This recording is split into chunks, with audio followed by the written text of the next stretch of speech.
Happy Monday. It's the best day of the week. I just posted Lollipop Challenge number 2 yesterday. Go check it out. I think it's really important to take time to thank people in our lives and just really self-reflect on where we're at in our lives and how we got there. But I was so inspired these last week, especially last night. I woke up with this innate thing that I needed to tell everyone. So I sent it out to some Monday messages. I talked to my brother about it, talked with Mitchell about it, all the above. But I wanted to share it with you guys because I think it's crucial, okay? So it's March. It's day 60 of 2021. It has been 60 days. And some days I feel every single moment of them, and some days I'm like, holy crap, it's already March. Like, where has time gone? And I also have this feeling with the weather changing and it's being so, the snow, there was a foot of snow, guys, a foot of snow. And I can see grass and walk in it. It's muddy, but I will take it. It is so pretty outside. I'm retiring my coat, I hope, but I know we're in this false spring thing. Anyways, not my point today. The weather has been changing. I'm just getting so antsy. Last summer was at least I was able to go outside, blah, blah, blah. You're stuck, COVID. And then winter came and that was kind of brutal because you just kind of got used to being inside and you're like, well, this is our life now, so what are we going to do about it? But now it's so nice that literally all I want to do is just get on a train or a plane or get in a car and just drive until I run out of gas. That's all I want to do right now. And I'm getting really antsy. But so that brings me to my point of I follow a lot of accounts that I really like. A few of them, to name them, I already mentioned Jimmy Fallon this last week. I'm a fan of the Holderness family, the Bucket List family, and I realize when I look at the content that I really like to follow, it's because that those people have goals, aspirations, and they do this thing called risk-taking and taking on their fear to become their authentic selves, which I don't think I've said yet, but my word of the year is unapologetic. So I'm trying to live unapologetic and completely authentic. And that's what I see from those accounts is they have this goal and they're not afraid to go for it. They have a great relationship with fear to where they sit there and go, I'm taking this on, we're taking the risk, whether it was Jimmy Fallon moving to a new city and just kind of well, we're going to see what this SNL thing was, and now he's one of the greatest Tonight Show hosts of all time, in my opinion. But the Holderness family, they left their news anchor jobs, their 9 to 5s, or whatever hours you actually worked, because they're probably crazy, but you left those hours, and then you took this risk to become a YouTube family that literally makes people laugh and smile 2 to 3 times a week, and I have all my post notifications on.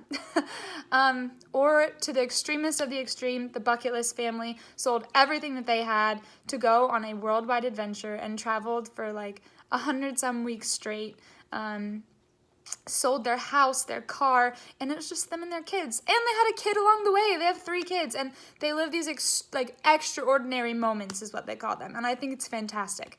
But anyways, those are accounts that I aspire to be. I'm not a risk taker. I will be the first to admit that.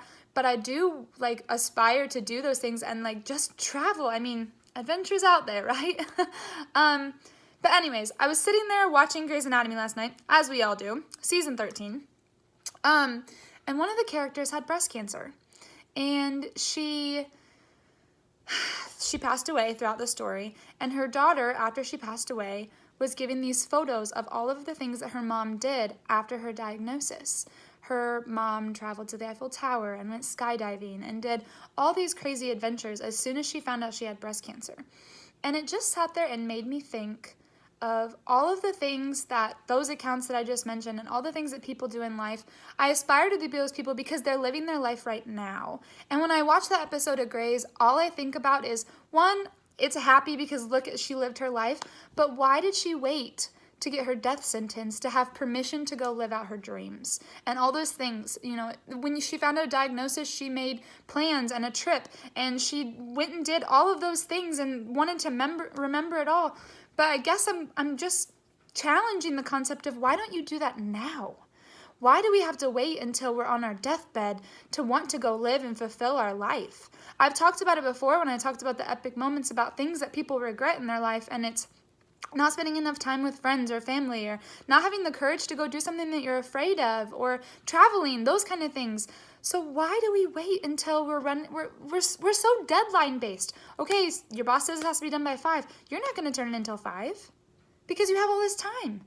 So we have all this time in our life, specifically 112 years if you're Alexis Vale, but we have all the 112 years, and I'm gonna live them my last 6 months when I find out I have breast cancer?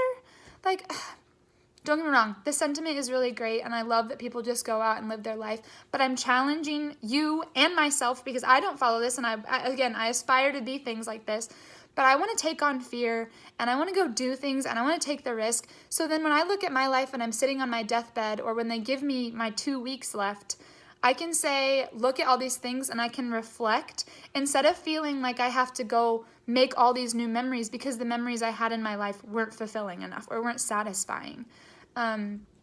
So there's my thoughts of the day. Take them with what you will, but go live your life. Don't wait until you're running out of time and you only got 2 weeks left.